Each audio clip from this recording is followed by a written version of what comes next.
State, you may proceed with argument, and I'll have defense have the last word.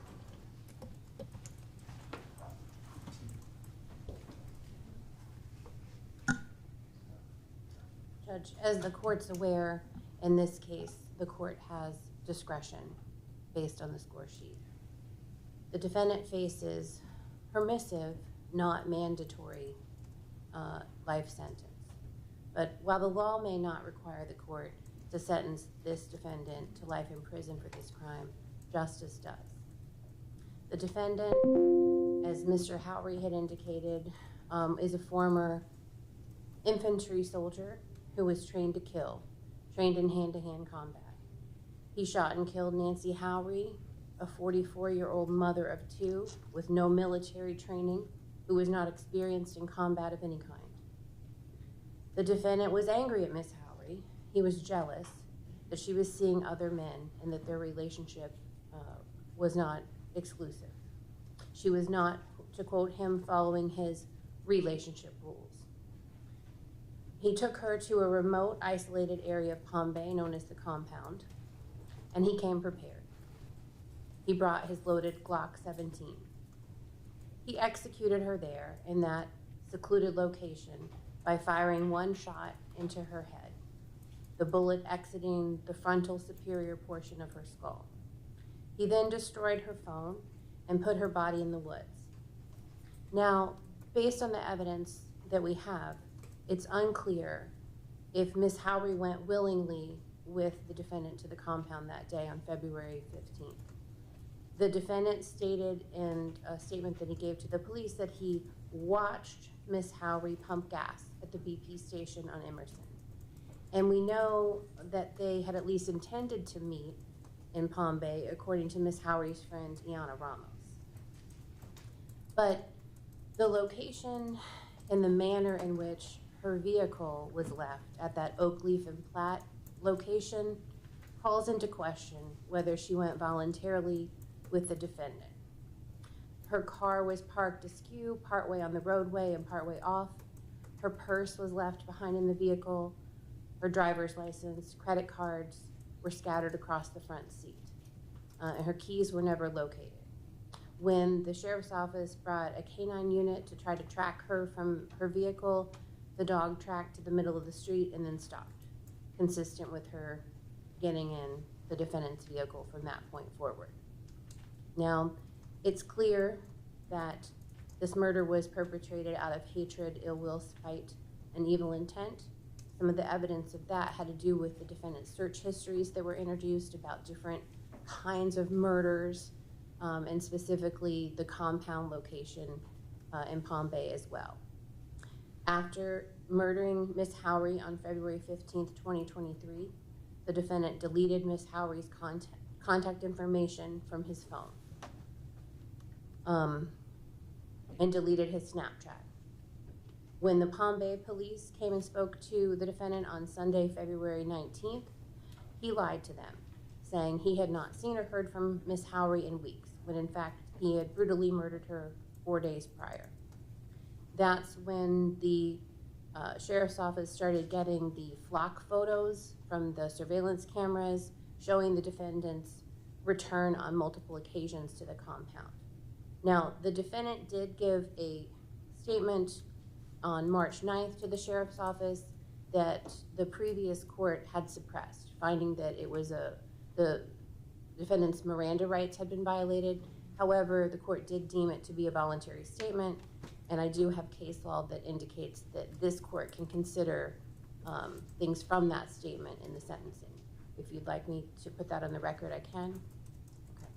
Okay. In that statement in particular... The defense does object. Okay. It's suppressed. You can. I would tell counsel that I'm only going to be basing my decision based on the evidence admitted at trial. Okay. So. Then I would ask that not be heard. Well, for the record, under Woodson v. State, a 4th District Court of Appeals case, 299 Southern 3rd, 399, it was proper for the court to consider the defendant's suppressed statement at sentencing. Because it was a Miranda violation and still deemed to be voluntary. So just like it could be used for impeachment, it can be used for sentencing purposes. So the court can give it whatever weight or not consider it at all. But I think it's important to understand that during that statement is when the defendant said to the police what he was doing on those multiple occasions when he was caught on the flock cameras going back to the compound. And what he said was that after the Palm Bay police came and talked. Defense objects. I'll allow you to proffer what you would like to provide. Go ahead. That after the Palm Bay police came and spoke with him, when he made those returning trips, he was afraid that her body would be discovered. And so during those trips, he first unearthed her and said that she had begun to decay at that point. He then decided to burn her. The court did see evidence on some of his Amazon searches for, wind-resistant, highly flammable kitchen torches and whatnot. And we do have the evidence from the forensic anthropologist, Dr. Heather Walsh-Haney, that some of the remains had suffered fire damage, thermal damage, I think she called it.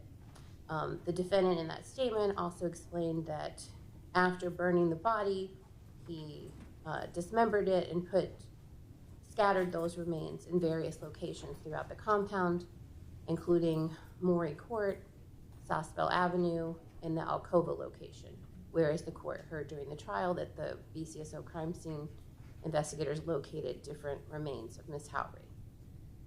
The Brevard County Sheriff's Office came to speak with the defendant again on March 6th and on March 9th of 2023 and began surveillance with the Game Over Task Force.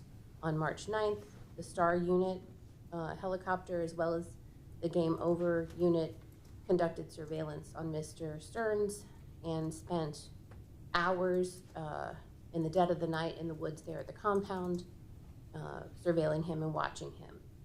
He was digging up the burnt remains of Ms. Howery, and when they finally take him into custody, he was dumping a bucket of ash into the canal. The defendant tried to erase Nancy Howery from existence, but Ms. Howery would not go away so easily. She was a mother, she was a daughter, and she was a friend, and there were people that missed her. She left behind evidence that told us the story of what this defendant did to her. Ironically, it was the skin of her middle finger, despite having been dismembered and burned, that still had sufficient friction ridge detail to identify that skin fragment as belonging to her. And when compared to other prints of her, identified the remains as Ms. Howery's. Now that same identifying skin fragment was recovered from the same burial site as the pieces of her skull, one of which had the exit wound coming out of the frontal superior portion of the bone. So thanks to the tireless work of the Brevard County Sheriff's Office crime scene investigators and the meticulous work of the forensic anthropologist, Dr. Heather Walsh-Haney, we have those pieces that tell Ms. Howery's story. And the story was one where this defendant has demonstrated clearly a depraved mind and a complete indifference to human life. As such, he poses a great danger to our community.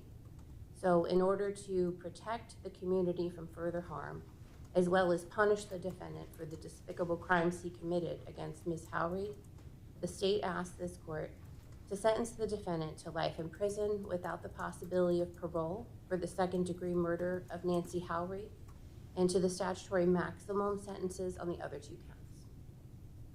Thank you, Judge. Thank you. Defense.